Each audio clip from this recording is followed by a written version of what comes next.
So, you decided to give up your man-whore ways of dating to find the one. You find a sweet Indian girl because, of course, you have Princess Jasmine syndrome. On your first date, you guys have a great time and you think to yourself that this could actually work. On the second date, this girl is 40 minutes late and she decides to blame it on her ADHD. You're a smooth guy, so you know how to not come off as a sucker while still not ruining the mood of the date, so you respond by saying, "You are worthless bitch ass nigga." Just kidding. You respond by saying, "First round's on you since you were late." She pays and you guys have a great time on the date. This girl's also great in the bedroom to top it all off, no pun intended. Fast forward 2 months and you finally open your eyes and realize that things might not work out so well. She still keeps on using her ADHD as an excuse to forget about you and be late on every single date. She's very secretive with her phone. She never wants you to come over to her place even after 2 months of dating, and you overall find yourself not trusting her. When you raise these concerns, she calls you insecure for not blindly trusting her. You're a smart man, so you don't fall for it and promptly break up with her. You repeat this cycle until you can no longer love again. Congratulations, you're a douchebag who uses women and preys on them for their bodies. Ah, yes.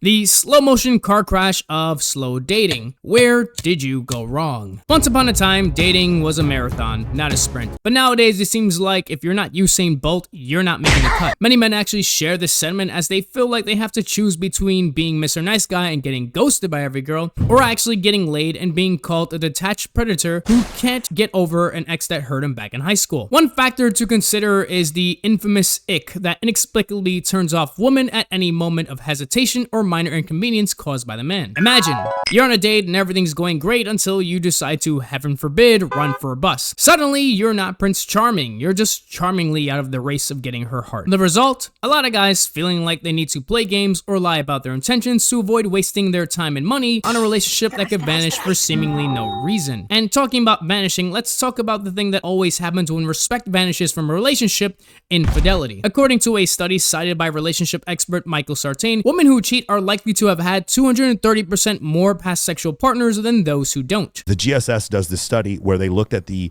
average number of sexual partners for women that cheated in a relationship and the average number of sexual partners for women that did not cheat, so before marriage. Women who cheat in relationships have had 230% more sexual partners than women who didn't. According to studies done by Nicholas Wolfinger, promiscuity has gone up in women and down in men in the last decade. When you combine this with the fact that men tend to overreport on their sexual partners while women tend to underreport, you get a clear rewriting on the whole dating playbook. Neurologist Dr. Emily Stone says that such behaviors trigger an undermining in one's ability to trust and commit, leading many to view slow dating as a high-risk investment with a low rate of return. So asking a man to trust in a relationship today isn't just asking them to take a leap of blind faith, it's asking them to take an Olympic pole vault into the ocean with no life vest. But here's the twist. Biologist Dr. Brian Cox argues that this might just be evolution at work. Maybe we're wired to seek out multiple partners in a shorter time frame to enhance our chances of, well, I guess not dying alone. So is there any hope for love that takes time? Maybe. In my opinion, there is. But as we've seen, the landscape of dating has shifted from slow dances and long walks to speed dating and right swipes. Either way, connecting romantically is an essential skill in life.